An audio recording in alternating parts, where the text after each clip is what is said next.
Sa ibang balita, naghain ngayon ng resolusyon si Senador Francis Chis Escudero na naglalayong ipawalang bisa na ang paggamit ng sedula o Community Tax Certificate. Narito ang espesyal na ulat ni Edwin Eusebio.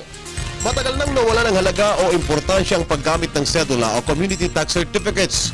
Ito ang binigyan din ni Senador Francis Chis Escudero sa kanyang inihaing Senate Bill 1082. Sinabi ni Escudero na wala nang gamit pa ngayon ang sedula dahil marami na mga proof of identifications tulad ng pasaporte, driver's license at iba pang mga IDs na inisyu ng pamahalaan. Ang mga ito ay sapat ng patunay ng pagkakakilanlan ng mamamayan. Gayunman, ang sedula ay nahanap pa rin kabilang sa mga dokumento sa alinmang transaksyon. Ayon kay Escudero, kung ang ating mga ninuno ay tinatakwil ang sedula noong panahon pa man ng mananakop ng mga Kastila, higit ngayon aniya na dapat na itong baliwalain.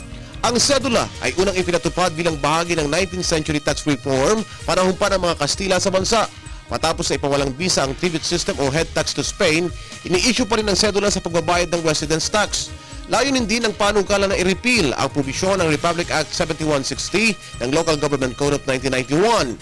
Nagbibigay kapangyarihan sa mga pamahalang lokal na magpataw ng residence tax. Paliwanag ni Escudero na ang pagpapawalang bisa sa sedula ay pagbasura na rin sa gunita ng pagkaalipin ng mga Pilipino. Bagamat dapat pa rin naman ang binabalikan ang mga nakaraang mahalagang bagay, ang sedula ay isa sa mga bagay na dapat nang ilibing sa limot dahil sa kawalan na nito ng silbi sa modernong panahong ito. Para sa Telebisyon ng Bayan, Edwin Eusebio.